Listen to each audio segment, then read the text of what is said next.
Portland. Thank you, Mr Deputy Speaker. This is the first time since the election I'm speaking in the House on a policy issue, and I wanted my first contribution to be on the NDIS, and so I welcome the member for Bowman's motion. And whilst I commend the member for Bowman for tabling a motion about the NDIS, I find the substance of his motion frankly bizarre, basically congratulating the agency and the government on some bureaucratic changes in pricing. Unfortunately, this motion really identifies clearly how out of touch the government is with the realities of the scheme and the lived experiences of participants. The feedback I get on a regular basis from my constituents is absolute frustration in their dealings with the scheme and the agency, and I know I'm not alone amongst members in receiving this feedback. Despite their frustration, participants and their families always begin their conversations with me by saying how grateful they are for the scheme. And so it is disappointing that they have to detail the ongoing problems they have in navigating the system. The area I represent was a pilot area for the NDIS, so we are now 6 years into the scheme. One of the major issues constituents are reporting to me is the funding in their plans is being drastically reduced, and they are faced with the ordeal of requesting a review of these reductions or negative changes. The main problem is that there are no legislative timeframes for these reviews, and waiting months on end for the review to be finalised is causing people immense anxiety and stress.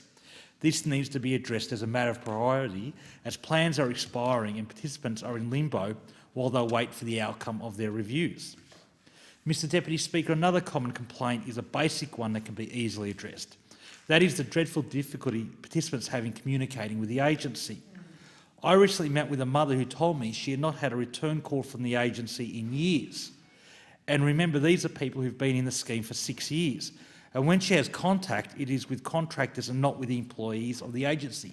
So much so, Mr Deputy Speaker, that she would go up to the NDI agency in Charlestown and stand next to the reception for hours on end every week, just trying to talk to a human. This is a major issue related to the Liberal government ripping out $1.6 billion from the scheme. Participants and their families should be able to have direct and informative communication with the agency, and the agency should be proactive in responding to when contact is made.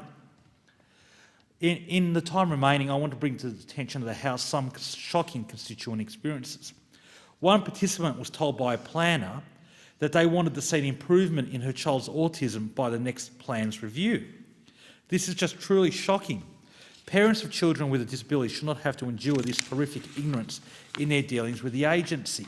And this is a story that's very common, unfortunately, with parents with kids with autism. They are being told their plans are being cut because their kids are not improving in their autism diagnosis. You don't improve, you don't recover from an autism diagnosis. You learn to live with autism and manage your life and live a life as full as you can. I've also met with allied health professionals who provide music therapy as part of the scheme.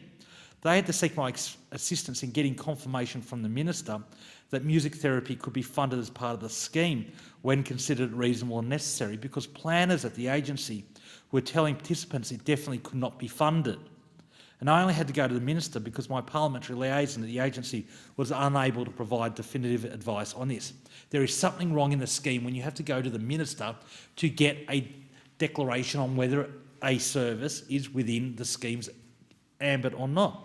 These are just two examples of what should never ever happen. I first became aware of problems with the scheme when the emphasis shifted in recent years under this coalition government from participants having choice and control of their lives and their plans to them receiving funding that was deemed reasonable and necessary by the agency. This is a fundamental shift in the philosophy of the scheme and has had major impact on participants' ability to access the assistance the scheme was designed to provide.